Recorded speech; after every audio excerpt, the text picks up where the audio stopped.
नमस्कार मेरे प्यारे दोस्तों, एक बार फिर से स्वागत है आपका आपके अपने YouTube चैनल में। तो देखिए, पिछले वीडियो में मैंने आपको टेस्टिकुलर कैंसर के बारे में बताया था, ठीक है।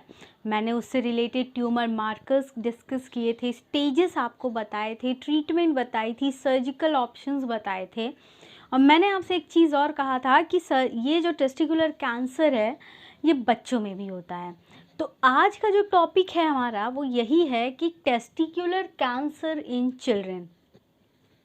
बहुत कॉमन तो नहीं है, लेकिन हाँ, जैसे टेस्टिकुलर कैंसर जो है ये 15 साल से 35 साल तक के लोगों में बहुत ज़्यादा देखने को मिलती है, ठीक है।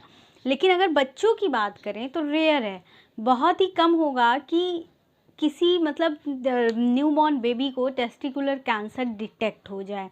लेकिन इसके कुछ रिस्क फैक्टर्स हैं, जैसे कि क्रिप्टोर्काइडिज्म, जैसे कि अनडिसेंट टेस्टिकल्स, जिसके वीडियो मैंने ऑलरेडी बना रखे हैं। अनडिसेंट टेस्टिकल्स मतलब कि अंडकोशों का पूरी तरह से विकसित ना होना किसी भी कारणवश। एब्डोमेन में बना तो, लेकिन वो स्क्रोटम में नहीं आया। तो उस कंडीशन, स्क्रोटम क्या होता है, बैग लाइक स्ट्रक्चर होता है जिसमें टेस्टिकल्स होल्ड होते हैं, रहते हैं। तो किसी भी कारणवश जब वो टेस्टिकल एब्डोमेन में, माँ के पेट में बनते तो हैं बच्चे के अंदर, लेकिन वो टेस्टिकल्स स्क्रोटम में नहीं आ पाते, तो उसको अनडिसेंट टेस्टिकल्स कहते हैं। एपिडाइडमिस, ये कुछ इन्फेक्शंस हैं जो इस कैंसर को प्रोवोक करते हैं, ठीक है। तो अब देखिए, बच्चों में भी ये होता है। बच्चों में ये 2 एजेस पे डिटेक्ट हो सकता है, या तो अर्ली बॉयहुड में या फिर टीन एजेस में, ठीक है। 15 से 35 साल के लोगों में ये बहुत कॉमन होता है। और मैं आपको बता दूं, अगर आप रेसेस की बात करें तो मैं आपको बता देती हूँ, जो वाइट मेल्स होते हैं, मतलब जो पुरुष अमेरिका, यूएसए जैसी जगहों पे रहते हैं और गोरे होते हैं, गोरे जिनको आप कहते हैं अंग्रेज लोग, तो उनमें ये कैंसर बहुत कॉमन होता है as comparison to black males, ठीक है। तो सांवले या काले पुरुषों में कम होता है, लेकिन गोरे लोगों में ज़्यादा होता है पुरुषों में, ठीक है। यानी कि जो अमेरिका, यूएसए साइड मेल्स हैं उनमें। तो अब देखिए, इसके बेसिस पे ये कई टाइप्स के हैं। पहला है योक सैक ट्यूमर्स। देखिए, ये क्या होता है कि बच्चों में ये अगर होता है तो इसकी ट्रीटमेंट आराम से हो जाएगी, लेकिन अगर यही बड़ों में होता है तो ये डेंजरस है। ये योक सैक के जैसा दिखता है, ठीक है, दिखने में योक सैक की तरह होता है। बच्चों में आराम से ट्रीटमेंट होता है इसका, लेकिन बड़ों में अगर होता है तो ये प्रॉब्लमेटिक है। अब बच्चों में कैसे होगा, देखिए 1 से 2 वर्ष के बच्चे जो होते हैं उनमें ये बीमारी हो जाती है। रेयर है, हमेशा कॉमन नहीं है, रेयर है। फिर टीरैटोमास, ठीक है।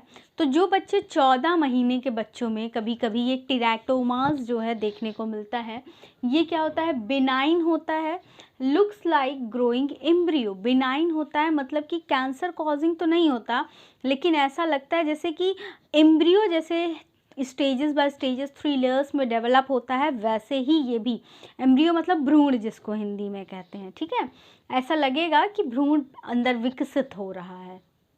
Next is the gonadal stromal tumours. Gonadal stromal tumours जो होते हैं ये सेटोली सेल्स कौन से सेल्स होते हैं, वो सेल्स होते हैं जो स्पर्म सेल्स को फीड करते हैं, स्पर्म सेल्स को हेल्प करते हैं। Leydig cells male sex hormone release करते हैं। और जुवेनाइल ग्रैन्युलोसा ट्यूमर सेल्स क्या होती हैं, वो सेल्स जो बच्चों में पाई जाती हैं, जुवेनाइल्स में। तो ये सेल्स मिल करके ट्यूमर्स का फॉर्मेशन करती हैं, इनको कहते हैं गोनाडल स्ट्रोमल ट्यूमर, ठीक है। अब देखिए, फिर जो नेक्स्ट है गोनाडोब्लास्टोमा एंड डिसजर्मिनोमा। तो डिसजर्मिनोमा, ये गोनाडोब्लास्टोमा और डिसजर्मिनोमा जो होता है ना फ्रेंड्स, ये इंटरसेक्स लोगों में ज़्यादा देखने को मिलता है। इंटरसेक्स मतलब कौन सी सेक्स होती है, जो ना मेल कैटेगरी में आती है ना फीमेल कैटेगरी में आती है, ठीक है। तो देखिए, आगे बताने से पहले मैं आपसे रिक्वेस्ट करना चाहूँगी कि यूट्यूब पे हमारा एक और चैनल है 10 डायरेक्शन न्यूज़ के नाम से, प्लीज़ उस चैनल को भी विज़िट कीजिए, लिंक डिस्क्रिप्शन में मैं दे रही हूँ हर बार, और सब्सक्राइब ज़रूर कीजिए उस चैनल को भी। तो देखिए, जो गोनाडोब्लास्टोमा होता है ये बिनाइन सेल्स होते हैं, मतलब कैंसरस नहीं होते हैं, लेकिन ये धीरे धीरे मैलिग्नेंट में कन्वर्ट हो जाते हैं और उसको कहते हैं डिसजर्मिनोमा। मैलिग्नेंट डिसजर्मिनोमा में ये कन्वर्ट हो जाते हैं। 50% केसेस में ऐसा होता है कि ये होते तो बिनाइन है लेकिन धीरे धीरे मैलिग्नेंट डिसजर्मिनोमा में कन्वर्ट हो जाते हैं। ठीक है, तो अब देखिए इतनी चीज़ें हैं, तो अब इसके ट्रीटमेंट ऑप्शंस क्या होंगे? तो ट्रीटमेंट ऑप्शंस इसके बिल्कुल थोड़े से डिफरेंस हैं, वो मैं आपको डिस्कस करती हूँ। पिछले वीडियोस में मैंने आपको काफ़ी कुछ बताया था टेस्टिकुलर कैंसर के बारे में कि इसका डिटेक्शन कैसे होता है, इसका डायग्नोसिस कैसे होती है। अगर आपने वीडियो नहीं देखा है तो मैं लिंक शेयर कर रही हूँ, उस वीडियो को आप एक बार फिर से विज़िट कीजिएगा, फिर अब इस वीडियो को देखेंगे तो बहुत सारी चीज़ें आपको क्लियर हो जाएंगी। तो अब देखिए ट्रीटमेंट की बात करें तो first is the inguinal exploration. Inguinal exploration में क्या करते हैं, प्यूबिक बोन के ठीक ऊपर एक इंजॉइनल कट लगाया जाता है और फिर उसके बाद क्या होता है कि टेस्ट जैसे ही अब प्यूबिक बोन मेल्स में कहाँ होती है, देखिए ये मैंने एक मेल रिप्रोडक्टिव का डायग्रामेटिक रिप्रेजेंटेशन दिया है। This is the genital organ of the male that is penis and फिर यहाँ पे एक यूरेथ्रा वाली पाइप होती है, इसके ठीक ऊपर यहाँ पे प्यूबिक बोन होता है। ठीक है, दिस इज़ द स्क्रोटम जिसमें टेस्टिकल्स होते हैं।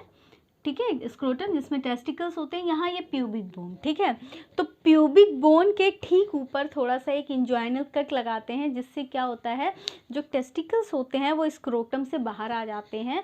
फिर जो डॉक्टर्स हैं वो क्या करते हैं कि वेन्स को देख सकते हैं आराम से, फिर उसके बाद आगे का डिसीजन लेते हैं। मैं आपको बता देती हूँ कि ये जो सर्जिकल ऑपरेशन सर्जिकल प्रोसीजर है, इसमें बहुत ज़्यादा चांसेस होते हैं कि क्यूरेटिव होता है ये। ओके, फिर next is the testes sparing surgery. Testes sparing surgery पिछले वीडियो में भी मैंने बताया था, फिर से एक बार बताती हूँ कि अगर ट्यूमर बिनाइन होता है, मतलब कोई कैंसर कॉजिंग ना कर रहा हो, तो उस केस में कैंसर कॉजिंग नहीं कर रहा है मतलब उसके साइज़ कम है और उसमें ट्यूमर मार्कर्स का लेवल कैसे हैं, ठीक है, और वो कितना पेन कॉज कर रहा है, तो अगर वो बिनाइन नहीं है तो उस केस में सिर्फ उस ट्यूमर को यानी उस मांस के गुच्छे को अलग करके निकाल लिया जाता है। तो इसको कहते हैं टेस्टीज स्पेयरिंग सर्जरी, मतलब टेस्टीज को बचा के सिर्फ ट्यूमर को रिमूव कर लेना है। फिर एक चीज़ होती है टोटल ऑर्केक्टॉमी। टोटल ऑर्केक्टॉमी में मैंने आपको कई बार बताया, इसमें क्या होता है कि टेस्टिकल्स को ही काट के रिमूव कर दिया जाता है, along with that spermatic cord, testicles को ही निकालना पड़ता है। ठीक है, फिर उसके बाद इतनी सर्जिकल ऑपरेशंस हो गई, अब उसके बाद आगे क्या करना है, आगे देखिए रेट्रोपेरिटोनियल होता है एक, रेट्रोपेरिटोनियल लिम्फ नोड डाइसेक्शन भी है एक option. Retroperitoneal lymph node dissection अगर टेस्टिकल्स से ज़्यादा कैंसर बढ़ चुका है तो उस केस में क्या किया जाता है, बेली में, ठीक है, एक छोटा सा कट लगाया जाता है, बेली के बीच में एक छोटा सा कट लगा करके लिम्फ नोड्स को रिमूव किया जाता है। ठीक है, ताकि आगे कैंसर ना पहुंचे, लिम्फ नोड्स के थ्रू वहाँ पे जो सेल्स हैं उनके थ्रू वो फिर आगे ऑर्गन्स में पहुंचेंगे, तो क्या करते हैं बेली में एक छोटा सा कट लगा के लिम्फ नोड्स को रिमूव कर देते हैं। इसको कहते हैं रेट्रोपेरिटोनियल लिम्फ नोड डाइसेक्शन।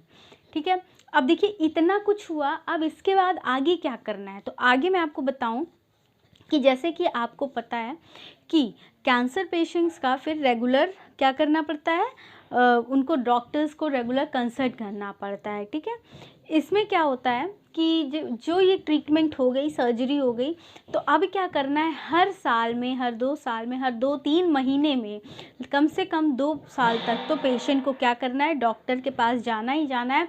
और डॉक्टर क्या करेंगे, डॉक्टर हर बार उनका अल्ट्रासोनोग्राफी, सीटी स्कैन, एमआरआई, जो जो चीज़ें रिक्वायर्ड है, blood test, tumour markers test, markers के बारे में भी मैंने आपको बताया था, HCG है, AFT है, ये सारी चीज़ें मैंने आपको बताई थी।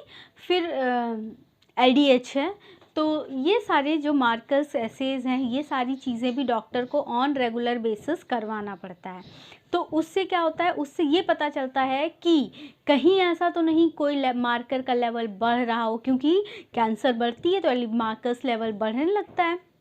और क्या देखते हैं कि कहीं कैंसर और कहीं तो नहीं फैल रहा है, कोई अनडिटेक्टेड मास तो नहीं आ रहा है, कोई ट्यूमर्स का फॉर्मेशन तो नहीं हो रहा है, क्योंकि एक चीज़ तो रिमूव की, लेकिन कैंसर जैसे कि आपको पता है इसमें अनकंट्रोल्ड डिवीजन ऑफ सेल होता है, ग्रोथ ऑफ सेल्स होता है, तो रोका नहीं जा सकता। एक बार रोकते हैं तो दूसरे में फैलता है, दूसरे तीसरे, ऐसे वो खुद को इतनी तेज़ से मल्टीप्लाई करते हैं।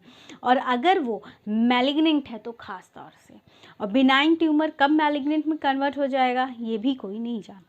तो this is all about testicular cancer in children. तो मैंने आपको पहले क्लियर कर दिया कि ये रेयर है, ज़रूरी नहीं कि कॉमन है, कॉमन नहीं होता, रेयर होता है, 1 या 2 बच्चों में कभी कभी हो जाता है। और ये जेनेटिक फैक्टर्स भी है, और रेसस फैक्टर जो इसके पीछे है वो मैंने आपको बताने की कोशिश की। उम्मीद करती हूँ जैसा मैं वीडियो के थ्रू जो मैं बातें आप तक पहुँचाना चाहती थी मैं पहुँचा पाई हूँ।